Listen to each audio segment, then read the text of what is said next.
Hello everyone, welcome to only IAS. आप सब aware होंगे कि यूक्रेन में क्राइसिस हो रही है। रशिया ने यूक्रेन को अब इन्वेड कर दिया, वहाँ अटैक कर दिया है। पर क्या आपको क्लैरिटी है कि आखिर ये डॉनबास रीजन है क्या, और क्यों यूएसएसआर को ज़रूरत पड़ती है बार बार यूक्रेन पर अटैक करने की? क्यों इससे पहले एक बार जब वो क्रीमिया का इलाका कैप्चर कर चुके हैं तो फिर क्यों अटैक कर रहे हैं? कौन सा इलाका है जहाँ इतनी सेंसिटिविटी है? क्या ऑब्जेक्टिव है और क्या भारत के लिए इसका प्रभाव हो सकता है? अगर आपको थोड़ा सा भी डाउट है तो ये वीडियो उन सभी डाउट्स को क्लियर करेगा। सबसे पहले देखते हैं यूक्रेन ने हमला किया कहाँ है, यूक्रेन के ऊपर हमला हुआ कैसे है। देखिए, यूक्रेन का नक्शा अगर आप देखें, ये यूक्रेन का इलाका है, ये रशिया इसको घेरे हुए इस तरह से बड़ा सा देश है। पहले यूक्रेन यूएसएसआर का पार्ट हुआ करता था, ठीक है। और जब यूएसएसआर का विघटन हुआ तब जाके यूक्रेन को आज़ादी मिली, और यूएसएसआर के कुछ न्यूक्लियर वेपन्स यूक्रेन में हुआ करते थे, जो जब यूक्रेन आज़ाद हुआ तो यूक्रेन ने वापस रशिया को दे दिए, क्योंकि यूक्रेन को ऐसा लगा कि भाई रशिया यूएसएसआर का उत्तराधिकारी देश है, हमें उन्हें न्यूक्लियर वेपन्स दे देने चाहिए, हमें इसका कुछ काम नहीं है, हम तो छोटे से देश हैं, पीसफुली रहेंगे और आराम से रहेंगे। यहाँ पर न्यूक्लियर वेपन्स क्यों थे, इसके पीछे भी एक कहानी है जो हम आगे समझेंगे। अभी समझिए कि यूएसएसआर टूटा, यूक्रेन आज़ाद हुआ, और यूक्रेन धीरे धीरे वेस्ट के करीब आना स्टार्ट हुआ। और जैसे जैसे वेस्ट के करीब वो आता चला गया, अमेरिका और नेटो अलाइज के करीब, तो रशिया में परेशानियां बढ़ने लगी कि भाई हमारा एक पड़ोसी देश बिल्कुल अमेरिका के इन्फ्लुएंस में आ रहा है, तो वो हमारे लिए सिक्योरिटी थ्रेट हो सकता है, ठीक है। तो उन्होंने 2014 के आसपास ये क्रीमिया, यहाँ एक रीजन है जहाँ रशिया बोलने वालों की मेजॉरिटी है, उस पर कब्जा कर लिया। उसके बाद हाल ही में उन्होंने ये दो रीजन, जो डॉनबास रीजन है, उसमें इन दो रिपब्लिक्स को डिक्लेयर कर दिया कि दो अब रीजन है जो हम कहते हैं ये दोनों अलग रिपब्लिक्स बनेंगे, क्योंकि यहाँ पर बहुत इनके साथ अन्याय हो रहा है। यूक्रेन की जो गवर्नमेंट है, यूएसए बैक्ड, वेस्ट बैक्ड, वो इनके साथ अत्याचार कर रही है, जहाँ रशियन बोलने वाले ज़्यादा लोग हैं। तो उन्होंने कहा कि अब इनको मदद की ज़रूरत है, तो हम एक छोटा सा मिलिट्री ऑपरेशन कर रहे हैं, ना कि एक इन्वेजन। ये अभी तक कहानी है। इससे पहले समझिए, अब ये समझिए कि भाई है क्या, कैसा दिखता है जो रीजन है यूक्रेन का। तो ये डॉनबास रीजन है जहाँ पर अभी हमला हो रहा है। ये क्रीमिया ऑलरेडी रशिया कैप्चर कर चुका है, और ये जो है ना ओडेसा ओब्लास्ट, यहाँ पर भी सुना जा रहा है कि यहाँ पर भी ब्लैक सी के थ्रू रशियन नेवी अटैक कर रही है। तो ये अटैक इन रीजन्स पे क्यों हो रहा है? इस रीजन्स पे इसलिए अटैक हो रहा है क्योंकि यहाँ देखिए, ये इनको धीरे धीरे करके पूरा, पहले ये साउथ यूक्रेन ने खा गए, अभी इधर से जो ये रीजन है इस पर भी अपना इन्फ्लुएंस बढ़ा लेंगे। तो उसके बाद एक तरह से चाहे तो भविष्य में यूक्रेन के संविधान को बदलने की कोशिश कर सकते हैं, ताकि वो कुछ ऐसा ना करे जो रशिया को नहीं चाहिए। मतलब वो गलती से भी अमेरिका के करीब ना जाए, एक संदेश भेजा जा रहा है। ऊपर का रीजन वो है जिसमें राजधानी कीव है, और ये पूरा रीजन है यूक्रेन का। तो यहाँ अभी युद्ध चल रहे हैं, यहाँ पर ये कहानी है। अब इसके थोड़े बैकग्राउंड में जाते हैं, क्या चीज़ें आपको पता होनी चाहिए। एक, रशिया ने इन्वेड क्यों किया यूक्रेन को? तो रशिया ने इन्वेड किया यूक्रेन को क्योंकि एक, उनका कहना है कि यूक्रेन पहली बात कोई देश ही नहीं है, और यूक्रेन की कोई नेशनैलिटी नहीं है, ये तो लेनिन ने गलती कर दी, और ये एक इलीगल स्टेट है। और ऑलरेडी जो यूक्रेन का राज्य है, जो प्रमुख यहाँ का राजधानी है कीव, यहाँ जो लोग इसको सत्ता चला रहे हैं वो यूएस बैक्ड लोग हैं, वेस्ट अलायंस के लोग हैं, जो अत्याचार कर रहे हैं बाकी देशों के ऊपर। इसलिए हमें इसको, इनके उन रीजन्स को जो आज़ादी चाहते हैं, हम आज़ादी दिला रहे हैं। और यूक्रेन में कोई ऑटोनॉमी नहीं है इन इलाकों के पास जो कि रशियन बोलते हैं, तो इनको ऑटोनॉमी देनी चाहिए, जो इन्होंने दी नहीं। इसके बाद नेटो जो एक्सपेंड हो रहा है, यूक्रेन बात कर रहा था नेटो से कि हमें अपना मेंबर बना लीजिए। तो जैसे नेटो का मेंबर यूक्रेन बनेगा तो नेटो की जिम्मेदारी होगी कि यूक्रेन को सिक्योरिटी प्रोवाइड करना, और वहाँ वो न्यूक्लियर वेपन्स लेके आ जाएंगे। तो पूरा सिक्योरिटी थ्रेट है वो रशिया के लिए। अब रशिया, जब यूएसएसआर टूटा तब यूक्रेन के पास जो न्यूक्लियर वेपन्स थे यूएसएसआर के हिस्से के, उन्होंने वापस करे थे रशिया को, क्योंकि Russia is like successor state of USSR. तो यूक्रेन को लगा था हम सुखी शांति रूप से रहेंगे। अब लेकिन यूक्रेन को लग रहा होगा, देखिए हम पर अटैक हो गया, अगर हमने न्यूक्लियर वेपन्स वापस नहीं किए होते तो आज हम बचे होते। तो ये एक समस्या है, और इसके पीछे कहानी है घोस्ट ऑफ यूएसएसआर की। यूएसएसआर का एक जो इतिहास है वो लौट के आया है, क्योंकि हर दुनिया भर के देशों में अभी राष्ट्रवाद चरम पर है, और ऐसे देश जैसे यूएसएसआर जैसे देश, जिनकी पुरानी एक हिस्ट्री रही है, वो चाहते हैं और ज़्यादा पावर कैप्चर करना। ये कहानी है अभी तक की। अब देखते हैं थोड़ी डिटेल में यूक्रेन के बारे में। सबसे पहले यूक्रेन आज़ाद हुआ था 1991 में। इससे पहले 1918 में भी एक बार वो आज़ादी की बात कर चुके हैं। उस टाइम में बोल्शेविक्स ने दोबारा कब्जा कर लिया था, पर पूरी तरह से जो मॉडर्न आज़ादी यूक्रेन को थी वो 1991 में मिली थी, जब यूएसएसआर का विघटन हुआ था।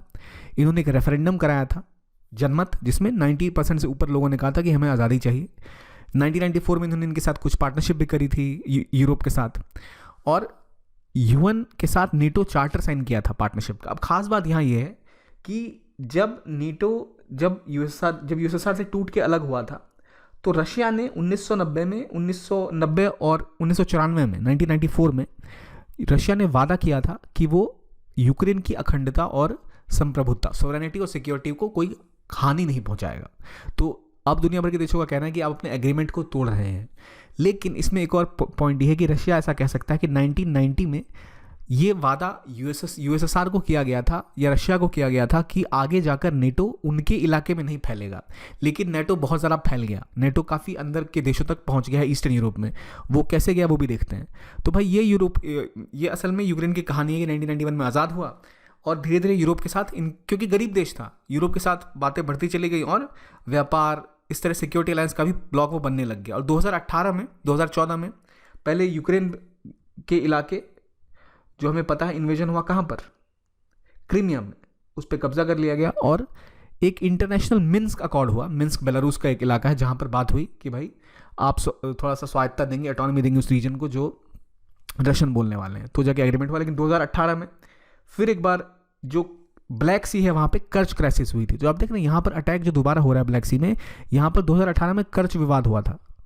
तो दोबारा अगर कोई प्रॉब्लम ना हो रशिया को, ये क्लियर करने के लिए कहा एक ही बार में ये झंझट भी निपट लो, तो यहाँ से भी अटैक हो रहा है ब्लैक सी का, ऐसी न्यूज़ आ रही है। तो ये सब ऑब्जेक्टिव्स थे कि भाई यूक्रेन ने हमारे जो रशियन बोलने वाले लोग हैं उनकी आज़ादी का हनन किया, ये कहानी है। लेकिन जो मेन दिक्कत है रशिया का वो है नेटो का एक्सपेंशन। अब यूक्रेन नेटो में पार्ट बन जाएगा, बिल्कुल ही इंडिपेंडेंट हो जाएगा, तो काफ़ी खतरा है। लेकिन एक और देश है ऊपर, बेलारूस से रशिया को कोई खतरा नहीं, क्योंकि बेलारूस की जो गवर्नमेंट है तो बेलारूस अलग देश, लेकिन वो वही करता है जो उनको पुतिन साहब कहते हैं, तो रशिया के पूरी इन्फ्लुएंस में है। तो वो चाहता है कि यूक्रेन में भी कुछ बेलारूस जैसा ही एक सिस्टम सेटअप हो जाए। और यूक्रेन एक बड़ा देश है यूरोप का, 7वीं सबसे बड़ी जनसंख्या है इनकी, और साइज के हिसाब से देखें तो यूरोप का दूसरा सबसे बड़ा देश है यूक्रेन। तो उतने बड़े देश पे अगर वो कब्जा कर लेगा, या उस उतने बड़े देश पे जहां उनके कंट्रोल में आ जाएगा, उनकी जो संविधान में बदलाव भी कर सकते हैं प्रेशर ग्रुप्स को लाके बाद में, वो ये मेन ऑब्जेक्टिव बताया जा रहा है रशिया का। अब देखिए यहाँ रशिया या क्रीमिया का इलाका पहले कैप्चर में गए हैं, यहाँ पर भी वो अटैक कर रहे हैं, इधर से ये रीजन भी कैप्चर कर रहे हैं। तो धीरे धीरे करके यूक्रेन पर लगातार दबाव बनाया जा रहा है। अब ये जो आज आप देख रहे हैं ऐसा दिखता है ईस्ट यूरोप या यूरोप जो आप देख रहे हैं, ठीक है, गौर से देखिए इसको। इससे पहले कहानी ऐसी थी कि जब यूएसएसआर हुआ करता था तो यहाँ से लेके जो रेड देख रहे हैं सब हुआ करता था पार्ट किसका, ईस्टर्न ब्लॉक का, यानी या तो यूएसएसआर का पार्ट था या ईस्टर्न ब्लॉक का पार्ट था। अब आप देखिए यूक्रेन आज़ाद हुआ, बेलारूस आज़ाद हुआ, ये सभी देश आज़ाद होते चले गए। तो अब धीरे धीरे नेटो जो है यहाँ तक पहुँच गया, इन सीमाओं तक। तो रशिया को काफ़ी खतरा है कि भाई हमारे देश के पास नेटो पहुँच गया, वो धीरे धीरे करके और अपनी शक्ति बढ़ाएगा। नेटो असल में है क्या, पहले देखिए। नेटो मतलब नॉर्थ अटलांटिक अलायंस, ये 28 यूरोपीय देशों और 2 नॉर्थ अमेरिकन देशों का अलायंस है, जिसका सीधा सीधा गोल लिखा हुआ है वेबसाइट पे कि हम फ्रीडम और सिक्योरिटी देंगे अपने मेंबर्स को थ्रू पॉलिटिकल और मिलिट्री मीन्स। तो ये आपको सिक्योरिटी प्रोवाइड करेंगे, कोई भी खतरा आपको हुआ तो ये इनके लिए खतरा है। ये अभी वो देश हैं जो पार्ट हैं नेटो का। और नेटो का एक्सपेंशन आप देखें तो 1940s में 12 देश थे और 1990 के बाद, 1990 में कोई देश नहीं बना, 1993 में विघटन के बाद आप देखिए पहले 3 बने, फिर 7 जुड़ गए, फिर 2 जुड़ गए, फिर 1 जुड़ गया, फिर 1 जुड़ गया, इस तरह एक्सपेंशन होता चला गया। अब आपका टर्की इसका पार्ट है, हंगरी, पोलैंड, जो पहले जो देश कभी किसके पार्ट हुआ करते थे, यूएसएसआर के पार्ट हुआ करते थे, उन देशों से सीमाएं लग रही हैं। तो काफ़ी विवाद की जड़ है इनके लिए कि भाई आप जो कर रहे हैं उससे हमारे देश को खतरा उत्पन्न हो रहा है, हमें खतरा हो रहा है कि हो सकता है वेस्ट हमारे खिलाफ काम करे। पहले कहा जाता था कि नेटो का एक्सपेंशन इसलिए होता था कि एक कैपिटलिज्म था वेस्ट का और ईस्ट में कम्युनिज्म था, तो आइडियोलॉजी की लड़ाई थी। लेकिन अब जो विवाद है वो आइडियोलॉजी का नहीं रहा, इसलिए बड़ी समस्या हो गई है। तो अब आप क्यों नेटो को एक्सपेंड कर रहे हैं? और रशिया को ऐसा लग रहा है कि अमेरिका थोड़ा कमज़ोर है, अफगानिस्तान में भी उसकी सेना वापस आई है और वो चाहता है कि उनके इंटरनल डोमेस्टिक्स को भी क्लियर रखने के लिए कि भाई उनके खिलाफ कोई विरोध प्रदर्शन ना हो। जंग रहती है तो लोग खुश रहते हैं, इन टर्म्स ऑफ अपने नेता के पीछे रहते हैं। तो नेटो जो है अभी इस तरह से फैला हुआ है ईस्टर्न यूरोप में। रोमानिया में उनके सिपाही हैं, बुल्गारिया में सिपाही हैं, पोलैंड, लैटविया, एस्टोनिया, लुथियाना यहाँ है। और बेलारूस, यूक्रेन 2 इलाके बचे हुए हैं। जो बेलारूस इस प्रो रशिया, जो ये कहते हैं वही करते हैं। यूक्रेन घुसना चाह रहा था नेटो के अंदर, तो इसलिए विवाद हुआ कि भाई नहीं, हम आपको नहीं पार्ट बनने देंगे नेटो का। और सीधा बोलने के बजाय एक तो बोला ही, और धीरे धीरे करके इनके टुकड़े टुकड़े वो आज़ाद कराने के पीछे लग गए हैं। डॉनबास की रीजन की बात की मैंने, जो ईस्टर्न पार्ट में पड़ता है। क्रीमिया तो पहले अलग हो ही चुका है। अब बात हुई मिन्स्क एग्रीमेंट की, जो 2014 में जब यूक्रेन ने अटैक किया था तब उन्होंने क्रीमिया भी कब्जा किया था और ये डोनबास के रीजन में भी कब्जा किया था, यहाँ भी अटैक किया था, लेकिन डोनबास का रीजन छोड़ के वो चले गए थे। उन्हें लगा था यहाँ उतना फ़ायदा अभी नहीं है और बस क्रीमिया लेके जाने दिया इन्होंने। लेकिन अभी दोबारा अटैक करके फिर इस बार इन्होंने डोनबास के रीजन में भी ये कॉन्सेप्ट लाया। मिन्स्क एग्रीमेंट कहाँ हुआ था? मिन्स्क एग्रीमेंट हुआ था मिन्स्क में। मिन्स्क बेलारूस की राजधानी है, यहाँ पर स्थित है। और अब की बार जो युद्ध हो रहा है तो उसमें बेलारूस ने एक फ्रंट खोल लिया यूक्रेन के खिलाफ। इतना ज़्यादा प्यारा है वो रशिया को।